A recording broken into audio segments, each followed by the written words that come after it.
โอ้มือนี่เลยเหรอ ใช่พูดเลย โอ้โหสภาพบอดิเอาไหมครับจังบาทเลยโอ้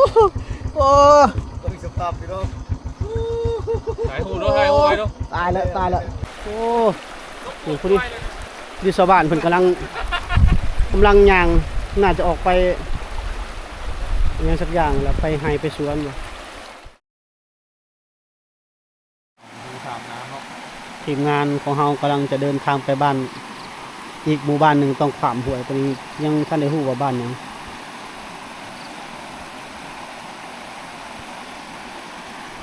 มันมีหินหลายย่านเลย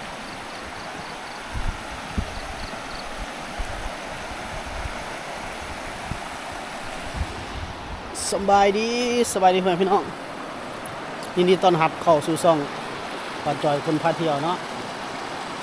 อีพีนี้ตอนแรกเขาคิดว่าเขาจะไปบ้านงอบ้านกลางป่าบ้านลึกลับแต่ว่าฝนตกเมื่อคืนนี้ไปบ่ได้ยกเลิกแล้วก็สิไปอีกหมู่บ้านหนึ่งที่ต้องได้ข้ามห้วยไปนี่แหละจอดอยู่พี่บ่ได้เพราะเฮ้ย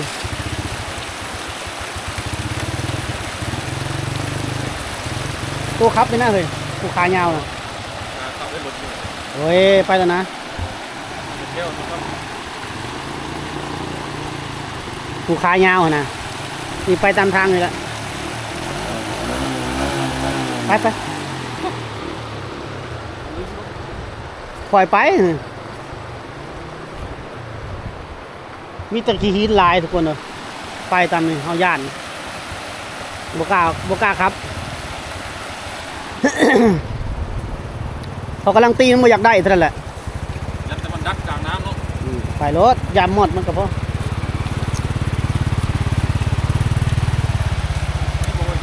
ไปรถไป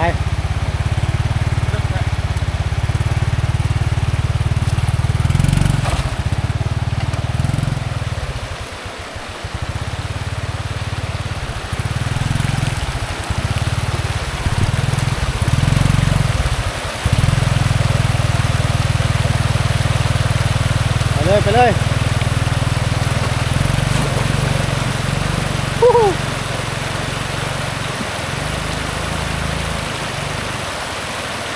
โอ้นี่แหละเนาะแกใดมุมไหนก็อยากไปให้มันฮอดให้มันถึงทุกคนเลยอยากให้ FC ได้ไปเห็นหมู่บ้านกลางป่าหมู่บ้านลึกลับหมู่บ้านที่ชนบทของเขตลาวใต้เนาะ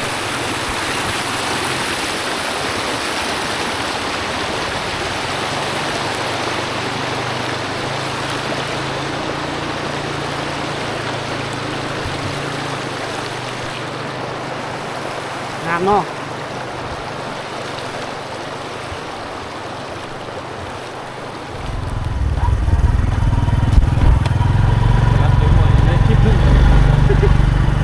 โอเคครับเที่ยว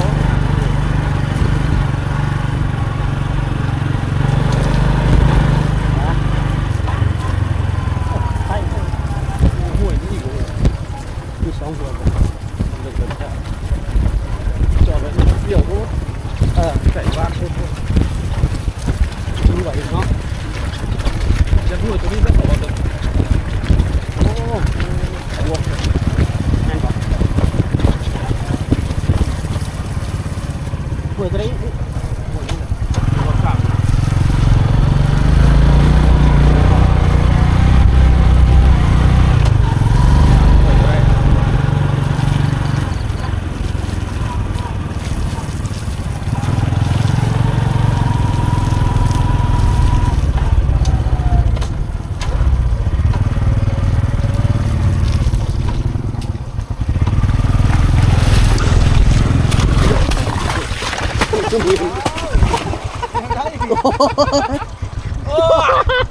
โอ้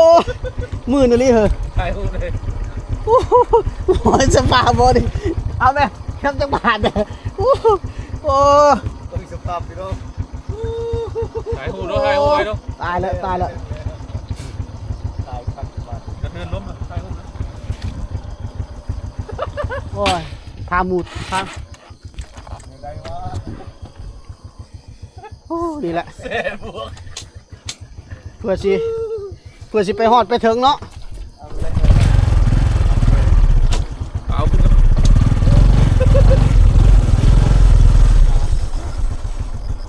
เกือบต้องบ่อยู่บ่เฮ้ย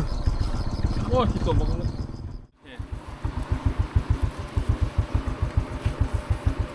ฮอดห่วยอีกแล้วทุกคนมองทีมงานเฮาตกตมโอ้คนซ่อนเป็นล่มเนาะคนขับครับบ่ล่มโอ้เบิ่งข้ามด้วยความห่วยตอนนั้นอีกสมพูนมีรถชาวบ้านเพิ่นนี่ก็ไต่หินไปโอ้อันนี้ว่าตอนแรกบ่อยากเข้าเลยยังมาเจอทางแบบนี้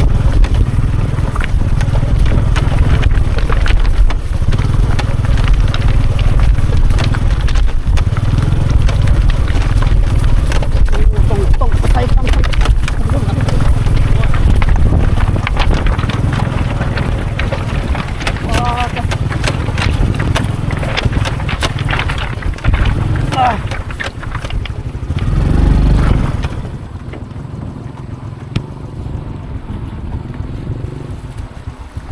ทางยากเลย เดินได้ได้อยู่บนรถ พอไปได้อยู่เนาะ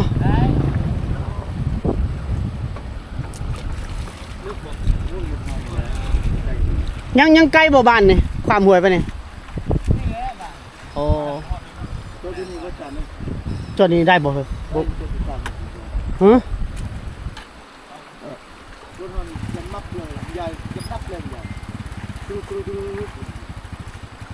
ทีมงานเฮาบ่กล้าครับตกต้มก็ถึกลึกน้องหาแผนก่อนย่างไปเอาบ่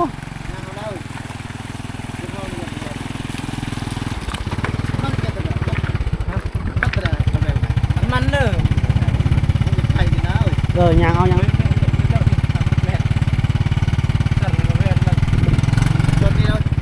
บ้านยังก็เข้าไปในบ้านนี่บ้านเต่าใต้บ้านเต่าใต้ผู้ทีมงาน โอ้ยตายแหละผู้เอาเดี๋ยวเขาจะจอดรถแล้วก็ย่างเขาทุกคนโอ้นี่ผู้ที่ชาวบ้านเพิ่นกำลังย่างน่าจะออกไปอย่างสักอย่างแล้วไปไฮไปสวนอยู่ชาวบ้านเต่าใต้เนาะบ้านเต่า ไปให้นั่นกัน บ้านเต่าใต้เมือง แม่นให้ เต่าเอ๋ยแปลงสารบัญย่างออกไป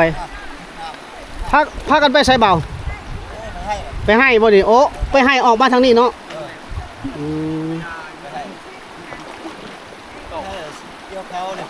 โอ้ไปเกี่ยวเข่าไปหุดเข่าเนาะ อันนี้เจ้าเกี่ยวนะ เกี่ยวบ่ตามหัวเนาะ ไปพูดเขาให้ป่ะ หุดเขาให้ย่างไป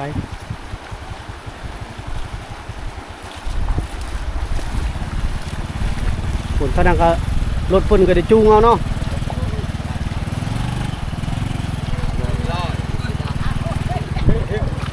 อันนี้ก็เป็น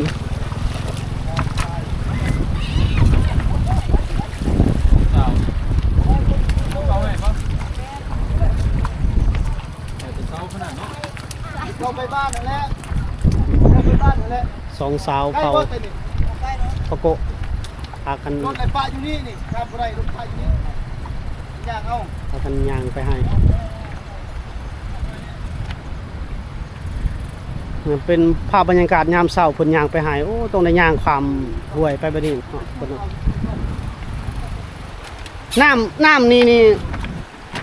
มันยามน้ำหลายก็หลายกว่านี้ก็มีบ่หลายกว่านี้ก็มีเนาะ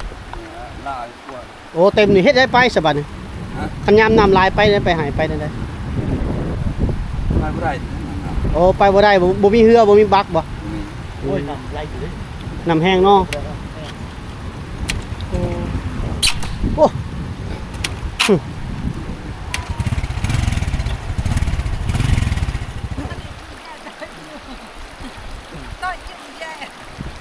มาหลัดขึ้นไปให้ตัวเขาเนาะ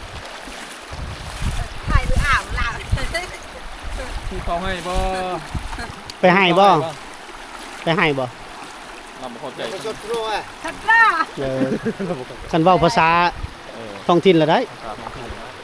กันภาษาลาวคือเฮานี่เพิ่นบ่จักเพิ่นเป็นชนเผ่าปะโกะชนเผ่าปะโกะสำเนียงการเว้าก็คือเผ่าตะโอยคล้ายๆกัน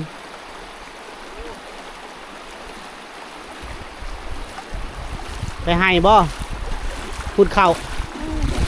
เกี่ยวเข้าพูดเข้าเนาะ บอกให้ งานประกันนี่ สวยเลยเด้ตอนนี้กำลังย่างขามน้ำห้วยอยู่โอ้ที่จริงย่างเทิงคุณก็ได้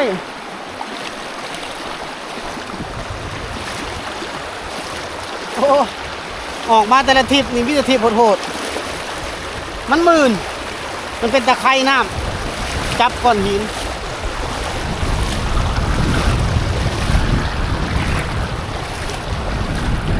ไปเส้นนี้ก็ได้ธรรมดาอยู่เนาะนี่น้ำใสดีขนาดพี่น้องเจ็บตีน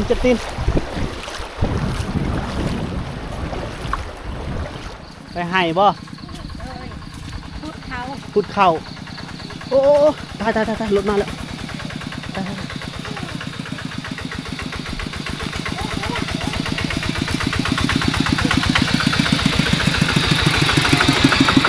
โอ้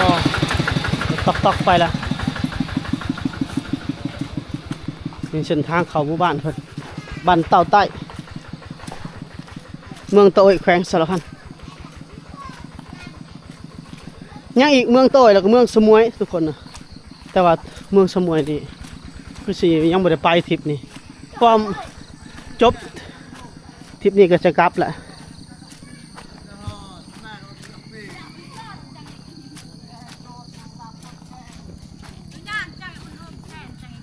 สบายดีไปให้เนาะ โดย โอ้ให้ฝักนี่บ่ได้บ่เฮ็ดบ่ได้บ่ฝักนี่ ได้คือกันแต่ว่าบอลเวลาคันเฮาเฮ็ดปีนี้คัน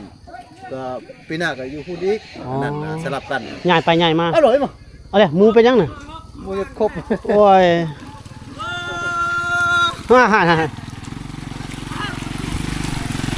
โอ้ห้องโอกไปเลยเพิ่นว่าเฮ็ดให้ต้องสลับไปสลับมาเนาะเฮาจะเฮ็ดอยู่บงเก่าบ่ได้ ปีนี้เฮ็ดฝั่งนั้นปีหน้าเฮ็ดฝั่งนี้ก็เด้อตอนนี้ก็เดินทางเข้ามาฮอดบ้านเต่าใต้ทำสมเนาะหมู่บ้านชนบทของชนเผ่าปะโกะชนเผ่าปะโกะเมืองเต่าแขวงสารวัน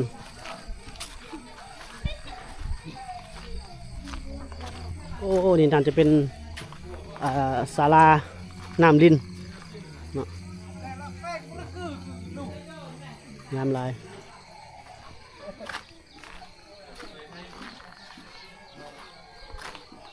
หมู่บ้านอีกหมู่บ้านหนึ่งอยู่ในเนาะเส้นทางเข้ามากับค่อนข้างจะลำบากนิดนึงโอ้อันนี้เพิ่นหอยไว้แบบนี้เนาะ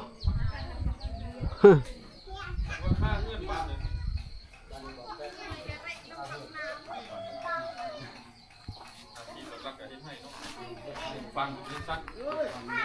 งัวควายลายอยู่ บ่ลายดอกน้อยแล้วปะอยู่โพ กระถุงกระทิงมันสีไปให้ มัน ทุก เนาะ คน ส่วนหลาย ส่วนมันลายส่วนมัน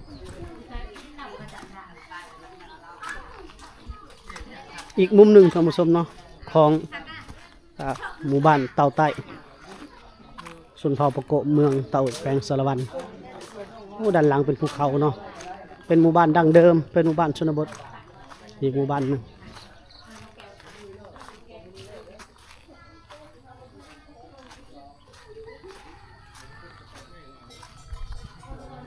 ธรรมศาสตร์ด้านหลังเป็นภูเขา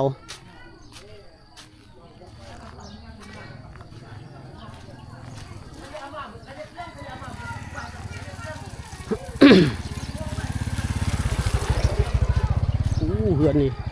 สมัยใหญ่เถอะเนาะเงินคนมีเงินบ่เงินเพิ่นหลังใหญ่โตเนาะ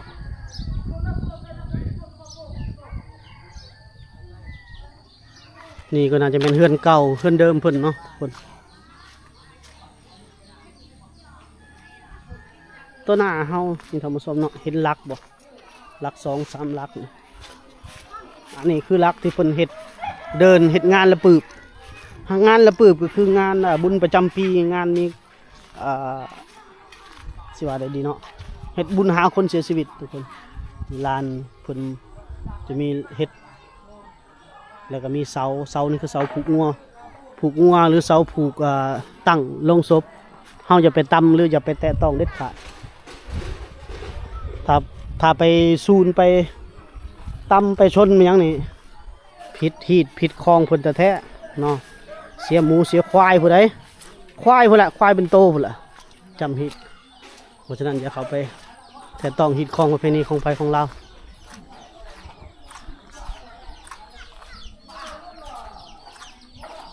นี่ก็น่าจะเป็นเลาะส้มหมู่บ้านเนาะ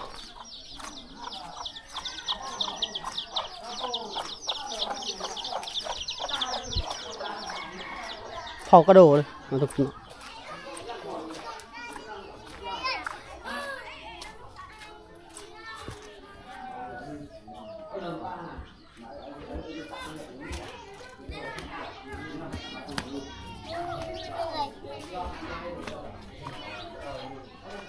มุมหนึ่งของหมู่บ้านเต่าไต่สมสมหมู่บ้านเผากระโดแถวลุ่มเพื่อนนี่ยังมีก้อนหินอยู่เนาะก้อนหินตั้งแต่สมัยแต่ก่อนพุ่นละแต่ว่าเพิ่นยังบ่ได้เก็บออกเพิ่นก็ปะไว้แบบนี้เลยอันนี้ก็เป็นเฮือนของพี่น้องเผากระโดเด้อ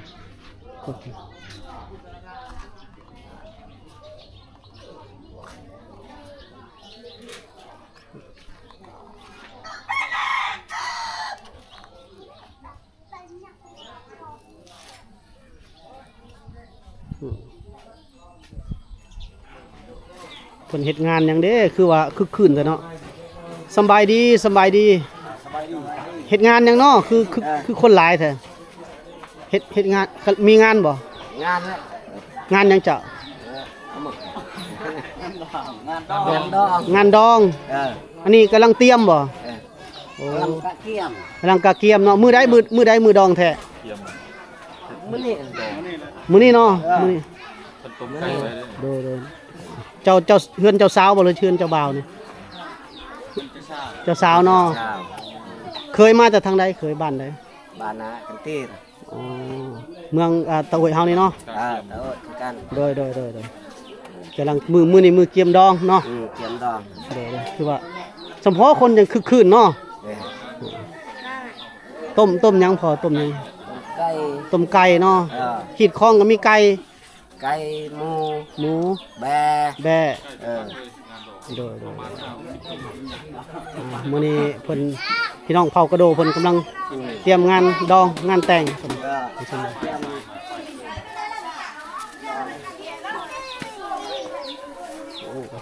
หมอบักใหญ่โอ้ไก่เพิ่นนั่นนี่เนาะไก่ลาดบ้านเฮาเลยทุกคน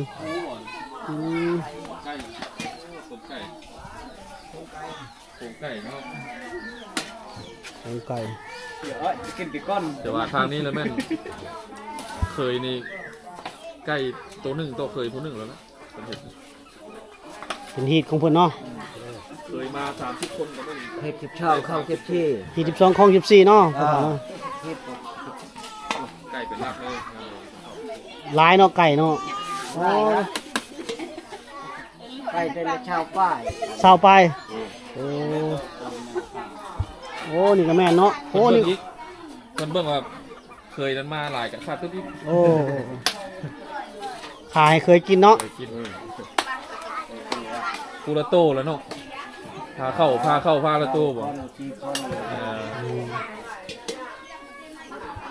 บ่ได้ขางัวบ่ บ่มี บ่ได้เฮ็ดงัวเฮ็ดควายเนาะ แบ โอ้ จะแบะจนหมูโรงงาน ไก่ โดย แบะหมูไก่แล้วลักๆแล้วไก่เนาะ ละไก่ ไก่เลยเป็นลักเลย ไก่หลายเลยเนาะ ไก่ลาย ใส่ไก่หลายเลยไก่หมูแบะ ไก่หมูแบะ ตัวแบะกับตัวแพะแหละทุกคน แม่ตัวหนึงหมู แม่ตัวหนึง หมูที่โต หมู4ตัวโอ้งานใหญ่เติบได้นี่เนาะ หมู4โตว เออ หมูใหญ่บ่หรือหมูน้อย หมูน้อย หมูน้อยหมูจำพีเนาะหมูนะเนาะโดย